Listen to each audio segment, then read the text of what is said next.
สบายดีพ่อแม่พี่น้องฝั่งลาวฝั่งไทยและต่างประเทศมื้อนี้เบาอเล็กเพิ่นมาหาแต่เช้าเลย เพราะว่าเฮามีนัดกันจะมาเบิ่งการปรับให้หน้าอีกเทื่อหนึงเพราะว่าฝนตกมาแล้วเนาะแม่นคือตอนนั้นเฮาร่วมกันว่าต้องรอให้ฝนตกมาดินสุ่มจักหน่อยเพื่อให้ดินมันอ่อนเนาะแล้วก็บ่ควันแห้งวันนี้ฝนตกมาแล้วก็เลยนัดเบาอเล็กเพิ่นมาเบิ่งอีกเทื่อหนึงพ่อแม่พี่น้องว่าสิปรับจังไดขนาดของให้หน้ามันจึงสิเหมาะสมมันจึงสิอยู่น้ำหรือว่าจังไดเนาะอันนี้พ่อแม่พี่น้อง FC ก็เคยเม้นให้คำแนะนำอยู่เฮาก็ยังปรึกษากันอีกเทื่อหนึงแล้วก็สิขึ้นไปเลาะเบิ่งอีกว่ามันสิได้ประมาณเท่าใดเนาะเพื่อความละเอียดถ้าว่าตกลงกันได้รอบนี้แล้วก็คือเห็ดเลยพี่น้องรอบนี้ต้องมาเบิ่งความละเอียดก่อนค่ะขึ้นไปเบิ่งกัน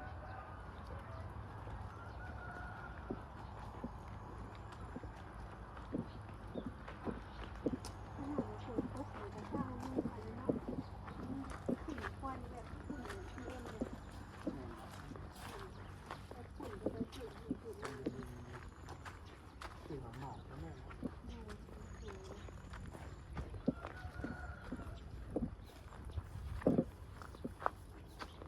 เราเคยเห็นโมมักไทยเป็นปี1-2เทื่อมีต้นคอยมีหากระล่นเบิดเป็นอีกแล้วหากระล่นเบิดบางเดือน1-2 เดือนเป็นอีกแล้วแล้วก็ใบคอกับต้นแล้ว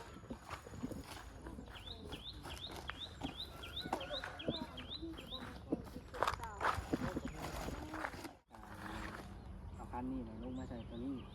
แล้วก็ปั๊บน้อยเดียวทำมาเห็ดเฉลียงมาเป็นนี่สบายแล้วก็แต่ว่าคือบางขั้นนี่เจ้ากับสีบ่ได้โลออกโลพอแต่ขั้นกลางหรือว่าขั้นแบบมันน้อยเนาะปั๊บมาเสริมกับคันเป็นลมมาเสริมกับขั้นเก่าถ้าว่าขั้นไหนมันพอเสริมได้พี่น้องดินตอนเช้านี่ชุ่มแล้วตอนเนาะมันมีหมอกบ่หน่อยหนึ่งตอนเช้าชุ่มน้อยหนึ่งฝนตกบ่พอเท่าไหร่ก็แห้งแล้วนี่สมมติคันนี่เนาะเราจงคันนี้กับคันนั้นเอาคันนี้ลงไปจับกันเลย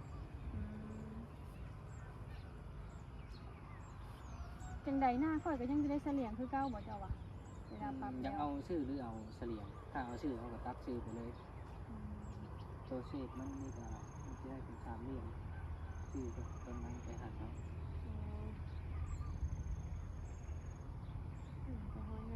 ทางเทิงเนี่ยมันแหลมขึ้นไปเนาะแม่ถึงมั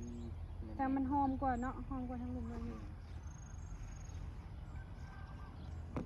แบบหน้าสาวซุกบ่ได้เป็นหน้าแบบสื่อจิตอันใดได้ไปเนาะเป็นหน้าแบบมันมีความเสลี่ยงบางไห่ก็เป็นสามเหลี่ยมก็มีบางไห่สามเหลี่ยมก็มีไปเลาะขึ้นไปเบิ่งนี่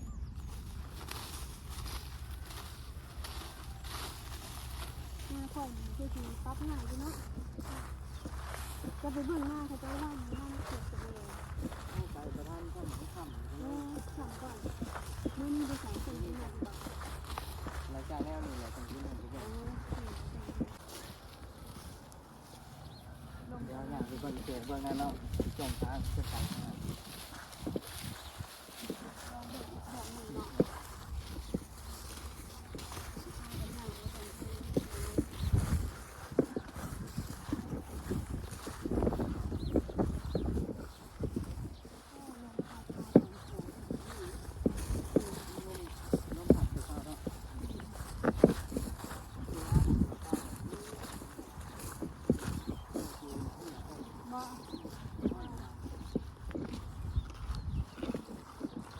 ตื่นจนหัวหลัง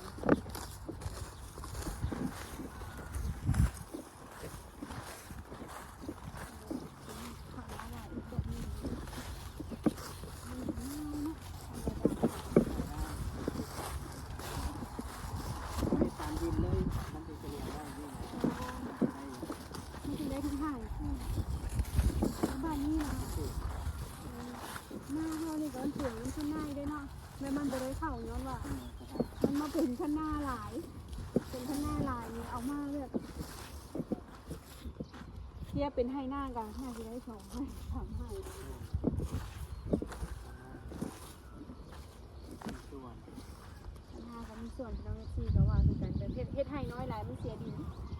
ว่าเฮาบ่ได้ดำหั่นแหละมันเป็นไปคันนึง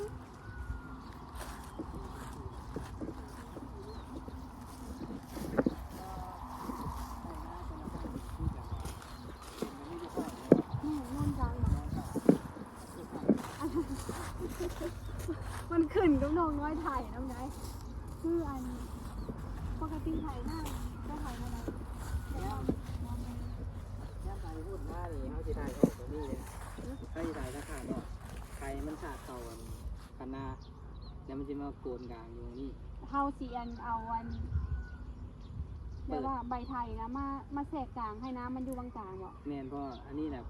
เขาเอิ้นว่าเปิดอกไก่บ่หรือว่า โอ้น่าสิแม่น เปิด โอกาส ทำน้ำฝน เปิดทำน้ำผลไว้บางกลางเลยเนาะ แม่นเขาไทยไปนี่ไม่ใช่ถมไปเลย อืม ถมไปทางนี้บาย่ำเขาดำแล้วมาไทยครับแต่ว่าอันนี้มัน ตอนไทยนี่เฮาต้องไทยแต่ขอบบ่ แม่น ไทยแต่ขอบแล้วมาทางกลางเฮาก็เฮ็ดแบบเปิดอกไก่ไว้แล้วบ้านนี้เวลาฝนมาเฮาคาดนี่น้ำมันก็สิเปิดออกมาทางข้างมันก็เฮ็ดให้คาดง่ายเนาะโอ้ประมาณนี้นงน้อยอาจสิไทยคิดน้อยนึงแบบโนนกลาง ถ้าเขาไทยข้างในเข่าเนี่ยไม่ใช่โนนกลางไปเลย อ๋อ อันนี้เขาต้องถ่ายออกมาพี่รอบสองเขาก็ต้องได้ถ่ายออกมาพี่เพราะว่าเขาโนนกลางเลย อืมประมาณนั้นเลย ตอนดำนะที่ค่อยอันจนได้นำคล้ายๆนำมานะแถวทางกลางนี่มันโนน ชักเอาวะ ทางกลางแบบนี้ได้ซักเอาแหละ อืม แบบมันโนนเด้ซ่าบ่มีน้ำข้าจะเอามือจิกกะโอ้เจ็บตรงนี้ค่อยๆซักไปวางใดมันโนนประมาณนี้เลยแล้วสมมุติว่าค่อยเว้าที่ค่อยเว้าเนาะคือว่าเอาทางโลกอันนี้ไปมันดินเฮามันบ่ได้ซื้อเนาะ ตายอยู่ต่างพักลงมาแล้วนี่ เนาะมันว่าจังไดมันก็สิเหลือดินเป้าละลายอยู่ในทางขึ้นไปนี่ไปนี่ก็คิดว่าจังไดเนาะคันโอเคสุดก็คือมีทางสองข้างนั่นแหละแต่มันมีอันมีทางกลางและหน้าสองข้างนั่นเนาะมันเป็นแบบนี้ขึ้นไปค่ะแห้งกระติกทาง ตัวนี้เนี่ยถ้าสมมติเราเห็ดทางอยู่นี่เนาะ อืม จะมองนี่หน้าทางคันเอาให้นี่ตัวนี้ก็เห็ดให้หน้าอีกก็ได้อยู่ โอ้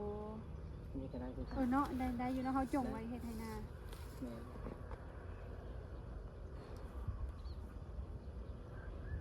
เอาตามความเหมาะสมแบบเพิ่นเฮ็ดตัวจริงพี่น้อง ถ้าเบิ่งตัวจริงเนาะว่ามันสิออกมาเป็นจังใดให้กำลังใจบ่าวเล็กกับสาวชุบนี่เด้อ โดยพี่น้องแนะนำกันเข้ามาเพิ่มเติมนี่เด้ออันนี้ก็คิดหนักอยู่หน่อยหนึงพี่น้องเฮ็ดกันเนาะก็จะเฮ็ดให้มันแบบแล้วค่ะนะ ที่แน่ๆก็อยากให้มันเข้ากับหน้ากับ สภาพดินเนาะ แม่นสภาพดินมันเป็นแบบดินแหลกเนาะ อืม ดินมันบ่เป็นสี่เหลี่ยม แม่นมันบ่เป็นสี่เหลี่ยมมันเป็นสี่เหลี่ยมนี่มันสิเฮ็ดง่ายเนาะมันสิแบบคักกันนะมันว่ามันสิออกมาเป็นแบบใด แม่ แต่บ้านนี้หน้าเฮามันเป็นเนื้อที่แบบ มันโมเมนสื่อ สี่เหลี่ยมคือว่า แล้วมันยังโมโหว่ามันจะออกมาเป็นโบสทรงใดนะพี่น้องความหมายนะประมาณนี้เลย แต่บ่อยากให้มันเศษเนาะบ่อยากให้หน้ามันเศษกะเศษเป็นเหลี่ยมเป็นเหลี่ยมเป็นเหลี่ยมมองหน้าก็เศษมองนี่ก็เศษมันก็สิบ่งาม ตอนนี้บ่าวอเล็กเพิ่นกาประเมินเบิ่งเรียบร้อยแล้วพี่น้องเดี๋ยวเฮาสิตกลงกันแล้วกาให้บ่าวอเล็กเมื่อเอารถมาเตรียมเฮ็ดให้เลยมื้อนี้เนาะ เราสิเริ่มลงมือมื้อนี้เลยเนาะทุกคน เริ่ม ซอยเป็นกำลังใจให้เด้อ เพราะว่าถึงมือจะว่างพอดีเนาะ แม่ ฝากเป็นกำลังใจให้บ่าวอเล็กและก็สาวซุกน้ำเด้อพ่อแม่พี่น้อง ขอขอบใจเด้อที่เข้ามาติดตามรับชม โด เนาะ ยขอตัวลาไปก่อนเด้อสบายดีบาย